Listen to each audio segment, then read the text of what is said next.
This is me hitting level 50, and this is me getting my first Shundo. And today I, a professional Pokemon Go player, teach you how to master this fun little game. Welcome to the top 15 tips to master Pokemon Go. This first one's gonna change your life. Search strings. Searching for Pokemon in Pokemon Go can be an absolute pain, especially if you have to scroll through things. And after every Pokemon hunt, you probably should check through what you caught to see if you have any gems, like shinies or hidden 100% IV Pokemon. But scrolling through hundreds of Pokemon and IV checking them is a noob strategy. Instead, create search strings. Go into your Pokemon inventory, click search, and then the top right where it says see more, click that. Then as you can see, we've got some favorites. We've got Zero, which shows all my 0% IV Pokemon, Transfer, which shows all the Pokemon that I want to transfer. And this search string is composed of age 0 and exclamation point shiny and exclamation point video and exclamation point trade and exclamation point 4-star. Age 0 basically means all the Pokemon I've caught in the last 24 hours and basically adds another type of Pokemon, which could be shiny. If I put an exclamation point in front of the word shiny,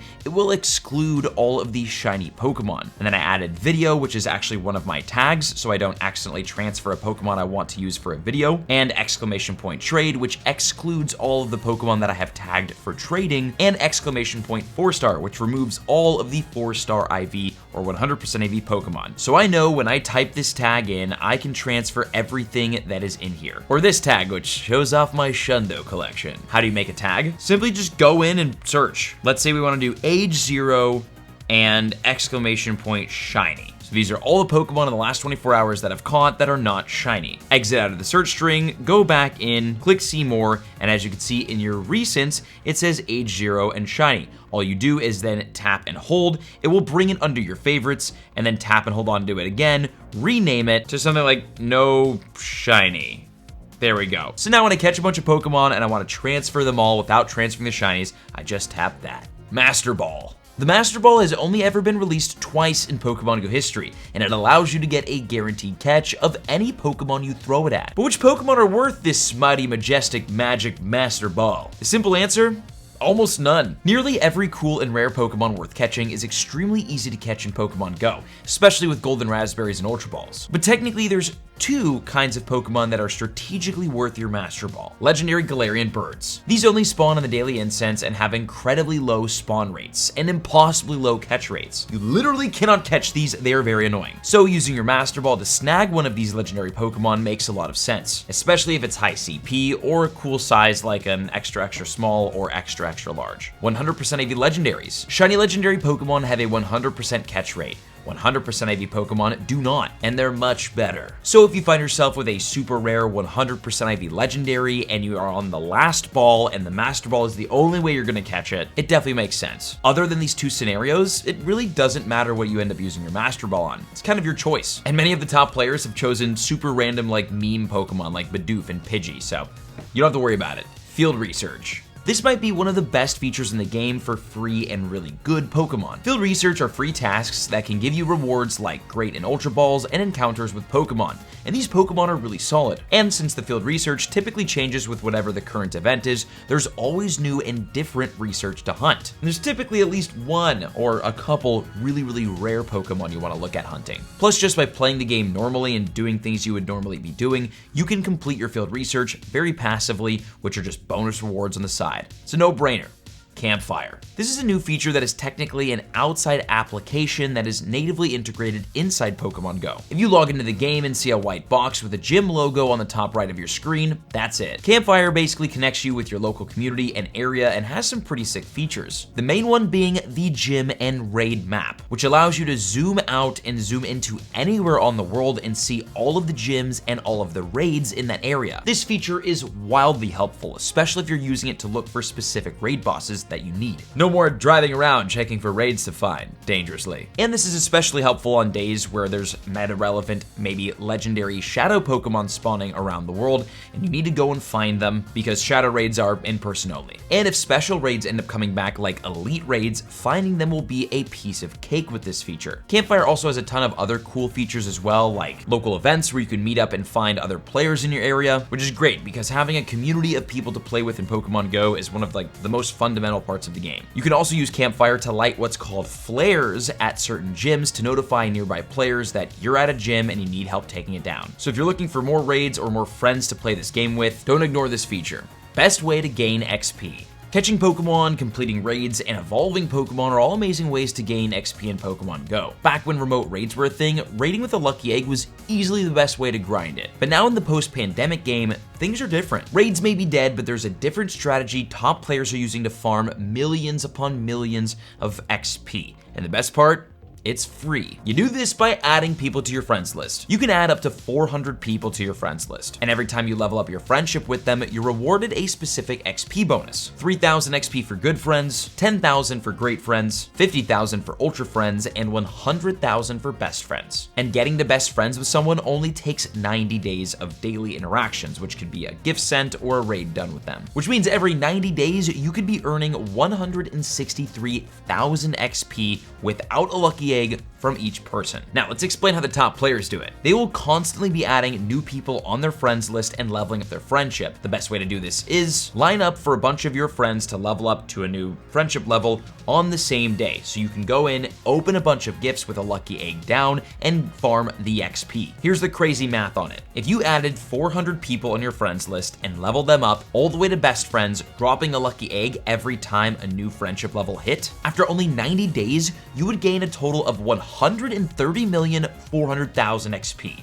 That's insane. That is 40 million XP short from getting from level 1 all the way to level 50. Then once you hit best friends, you can just delete those people and add new ones from the internet. And I'm pretty sure if you delete someone and they stay off your friends list for 30 days, your friendship level resets with them. Now, I forgot the exact number, but when I interviewed Brandon Ton, he showed me his best friends badge and we calculated how much XP that came out to. It was a lot. Gohub database. Pokemon Gohub is one of the oldest and most consistent sources of good Pokemon Go information. They write articles, strategy guides, and most importantly, have a very helpful database. If you head to their website, then click Database, you'll land on a page that might change your life. Click on any typing under Best Attackers per type, and it will show you the most meta-relevant Pokemon of that typing. The list is based on the overall score of a Pokemon, which is based on its damage per second and total damage output. So if you ever need a great Ghost type, you'll know Mega Gengar is the best option possible, and Shadow Litwick is worth finding in the grunts since Shadow Chandelure is a top 3 overall ghost. This information is really helpful in informing you on what to prioritize catching in the wild and what to prioritize spending your Stardust on. And this is what I use to gauge all of my grinds in Pokemon Go. Create goals.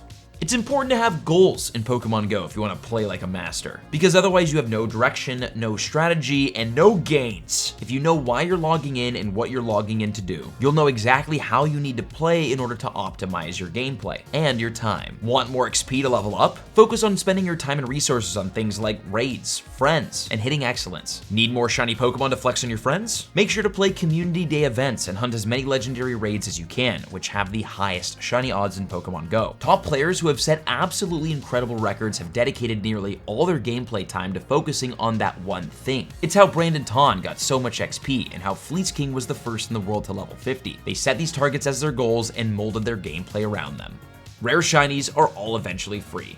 One of Pokemon Go's main monetary strategies is taking super cool exclusive shiny Pokemon and locking them behind paid features like raids and eggs. If the only way to get shiny Arceus is by raiding, you know millions upon millions of people are gonna buy raid passes to get that shiny. But with the exception of shiny legendary Pokemon, all very cool and exclusive shinies will eventually come to the wild for free for everyone. Like with shiny Gible. It was released in December of 2019 and was only available to get in the eggs. People spent hundreds of dollars, myself included, trying to hatch this new amazing shiny. Then it came to raids where people spent even more money. And after over a year of this Pokemon being an extremely and exclusive shiny flex, it came to Community Day in June of 2021 and everyone was able to catch the shiny for free in the wild. I caught nearly 60 shiny Gible that day. It was insane, and so did everyone else, making it no longer rare or exclusive. The exact same thing happened with Dino, Noibat, Axu, and every other super rare and exclusive shiny. The next one will most likely be shiny Gumi, which was released during GoFest 2023. And we're most likely going to see it featured in like raid and egg events. Then it will eventually come to Community Day, most likely in 2024. So the moral of the story here is you don't have to spend tons of money to get the super rare shinies. If you have enough patience,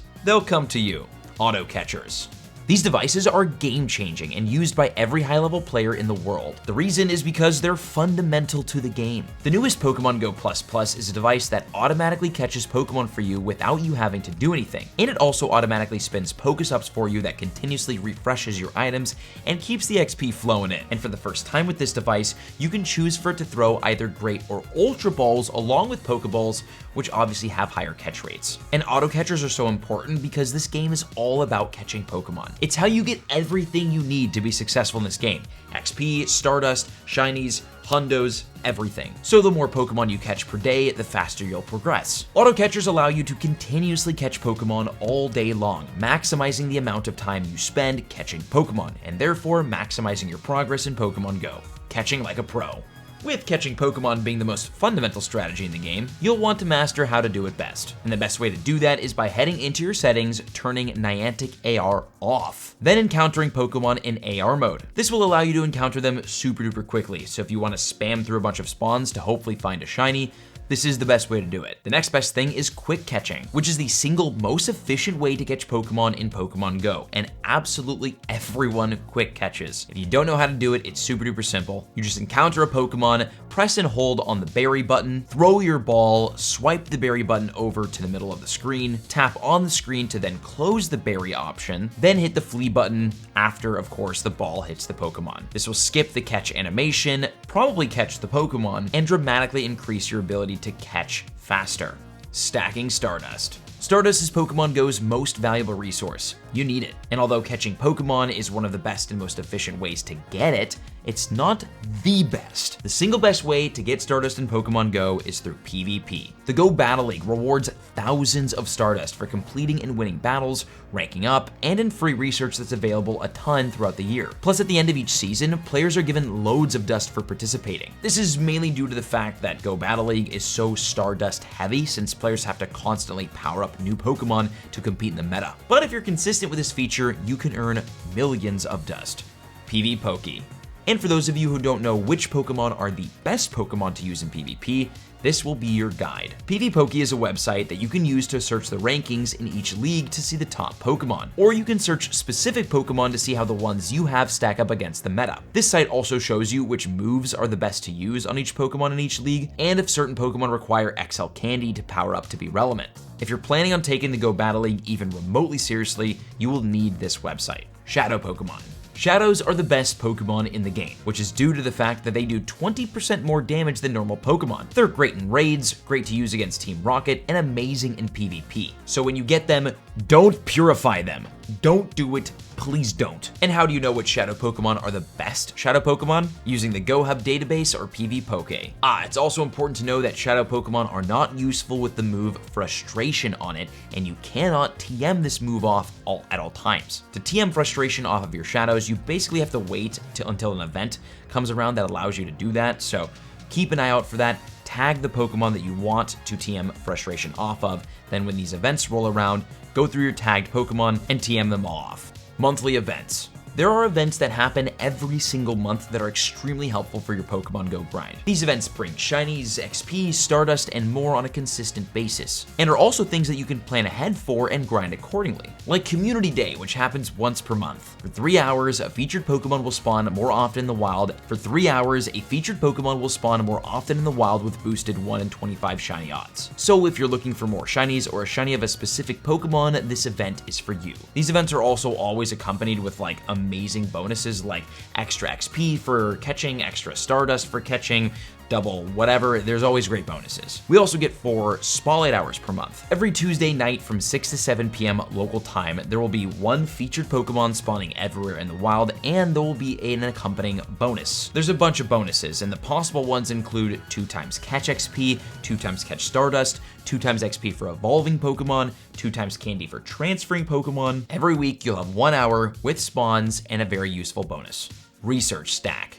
You can stack Pokemon in what's called a research stack that can be incredibly useful. You do this by encountering a Pokemon in the field research, then fleeing it. This will put them in an encounter stack at the top of your field research tab. And the main strategy here is to basically just save up a bunch of Pokemon for upcoming future events. Like maybe you need more XP. So you save up to 100 Pokemon in your research stack, wait for an XP bonus event to start, like a Spotlight Hour, then drop your lucky egg and catch all the Pokemon in your stack. Or you can use these Pokemon to complete certain special research when finding Pokemon in the wild is a little bit more difficult. I always keep Pokemon in my stack, 5,000 IQ. And those are the top 15 tips to help you master Pokemon Go. If you found this helpful, make sure to leave a like, subscribe, and I'll see you on the next video.